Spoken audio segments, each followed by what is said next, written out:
Welcome, my name is Colleen Tauke. In this Sew Easy, I'm going to show you how to make banded rapid fire LeMoyne stars. Now we have one completed block here on the Sewing Center, and you can see how intricate the pieces are in this block.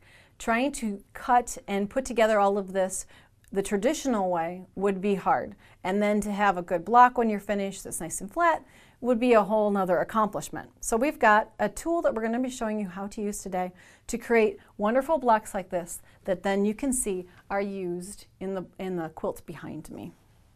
So rapid fire LeMoyne Star with the banding, this black outer border. Okay, we'll slide this off to the side. What we're going to be using is strips and triangles to create what you see there in that block.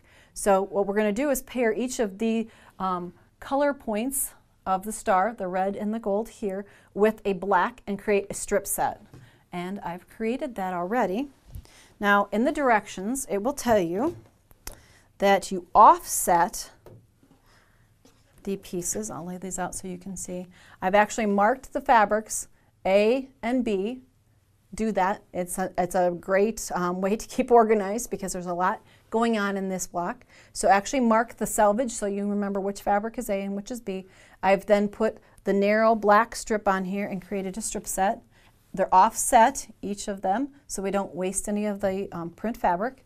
And the seam allowance pressing is important also. So on the back of one you can see that the seam allowance goes towards strip B, and on the back of A here it goes towards the black or the banding fabric.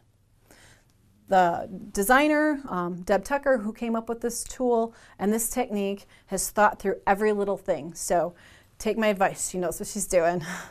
Okay, now what we're going to do is we're going to put these right sides together, and because of the placement of the seam allowances that are in different directions, then they will lock up against each other and stack nice and neat. So we're going to stack them one above the other.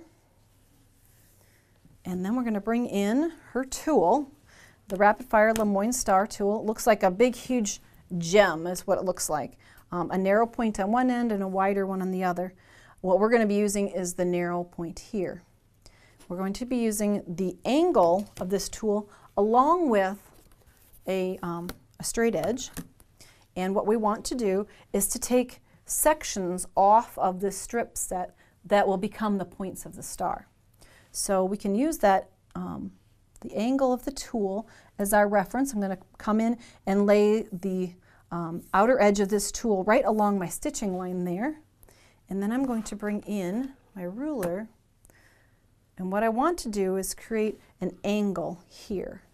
And the tool in place along with my ruler will get me the angle that I'm looking for. Now I can't cut them, the strip set, with both rulers in there, so what I'm going to do is hold this one in place, slide this one back out of the way, and then I can come in and cut the perfect angle at the end. Now these are the pieces that you can discard, but because you marked them A and B, these are going to be your little cheat sheets for later. So lay them off to the side. If you can't remember which was red, was it A or B, if you have those off to the side, you have that reference.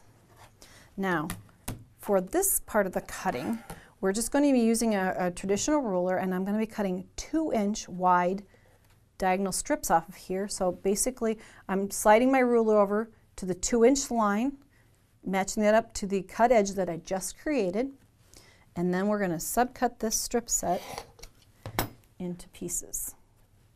And I'm cutting 2 at a time because we do have them right sides together. Remember, we put those opposing seam strip sets together.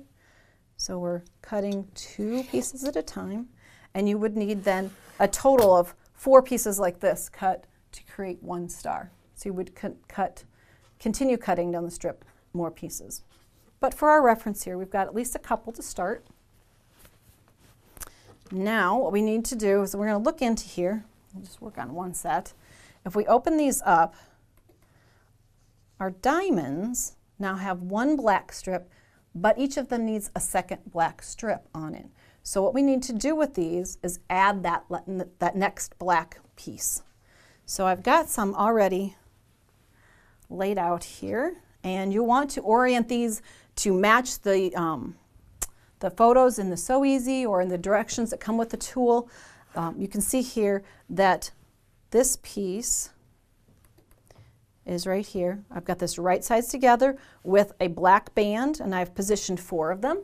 I need 4 of them in my block, so I've laid them on top, and I've spaced them just a little bit apart all the way down, and then take them to the sewing machine and put a 1/4 inch seam allowance along one edge.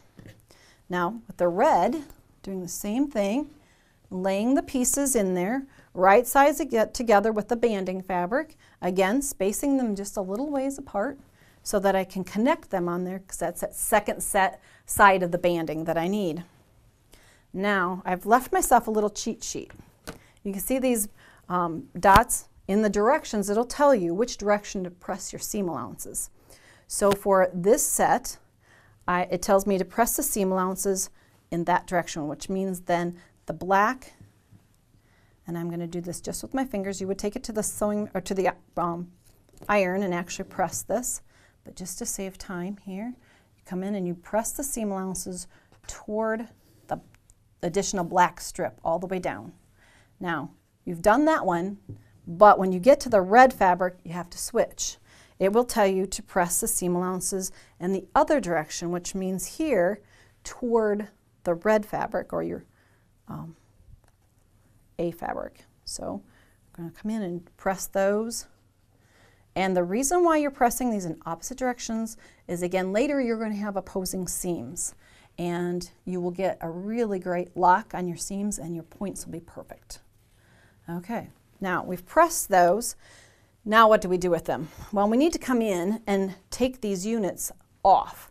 And at this point, we're just going to be slicing them apart. We aren't doing any exact cut yet. We're just releasing them as individual pieces. So you would just come in and cut them apart. But don't cut straight across. Make sure you keep that angle going, because you do want to have that piece for later. We are going to fussy cut them. Okay, so you do that with both of the fabrics. So you would end up with a whole set of fabrics, and reds and golds look like this. They're kind of messy on both ends. That's okay, you've done that right. Now we need to exact cut these. So I'm going to hit this with an iron just quickly, and then we will be ready for that tool to make the banding the perfect width. Now, since this has been an additional kind of add-on that Deb Tucker thought of after she created the tool, what she has you do in the directions is to measure in 1 inch along both of these long edges. And I have marked, it's hard to see, I know, but I've gone in with a Sharpie and made a 1 inch line in, because what we want is to have a 1 inch piece of banding left on the star point. So what I'm going to do is position this so I can cut safely, lay the tool on top of my block, match up that new marking line that I created, that 1 inch in from the outer edge, lay that where the banding joins your diamond, and then we're going to trim. Now, in order to keep your pieces neat and tidy, one thing you can do is make sure that you starch your fabrics before you begin the process, because you're going to be handling them a lot and you're going to be putting stress on them, and the spray starch will help hold the fabrics and the weave from becoming distorted, which is usually the case when people tried to make LeMoyne Star in the past, is that everything would be a little distorted and the center would become kind of a mound and it wouldn't be flat. So we're just trimming away these little tiny pieces, but in the end, the accuracy is amazing. Okay, so we've created the banding then to be the exact size we need it to be. Now we need to come and take those pieces and add the, let's see, I'll show you a piece where we're trying to work toward. Okay, the banding on there, we want to have pieces that look like this next. So what we're going to be adding is large triangles and smaller triangles. So orienting them so you can, that's why our directions in our photographers do such a great job helping you get everything positioned properly. This is what we're going to try to create, both the red and the gold pieces like this.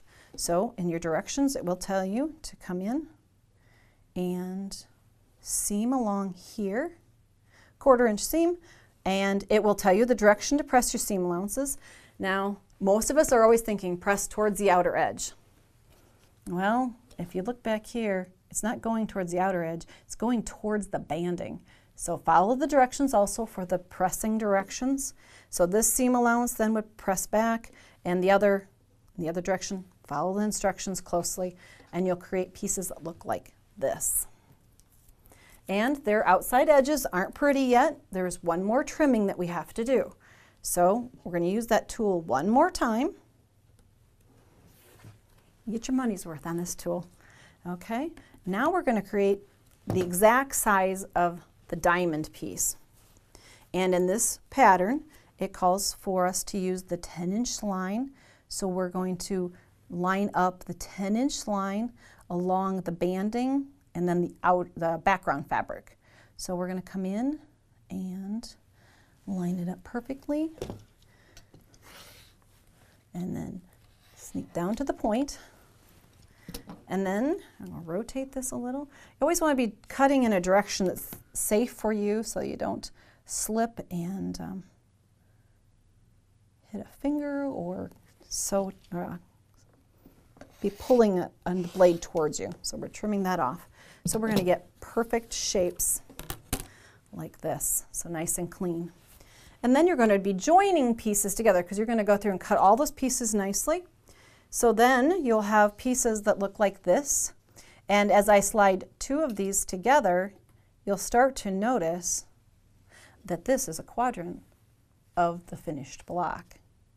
And because of when we were aware of all the seam allowances going in the proper directions, when I put these right sides together, and I'm going to seam along this edge, you'll notice seam allowances on this side are going one direction, seam allowances on the back side are going the opposite direction. So they absolutely lock tight together. There won't be any slide when you stitch your 1/4 inch seam along here, and then press open. And I have some, of course, that are already made.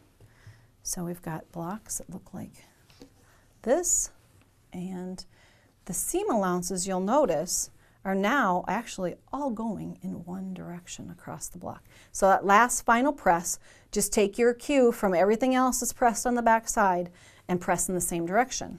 Because then, when you bring in 4 of these blocks to make a finished block, the seam allowances will be going in one continuous direction through the entire block. So we've got quadrants like this. Now you would put right sides together, stitch here, simple 4-patch kind of constructions at this point. Again, seaming here, and then joining rows together. And the last step, of course, is that you see that this star actually floats in its background, and this has 1/4 inch seam allowances left. Follow the pattern instructions for the finished size of the block. You will want to go in with a square ruler and finish trimming the entire outer edge of this block to create the Banded LeMoyne Star. For more of our Sew Easy tutorials, visit our website. Thanks for joining me today.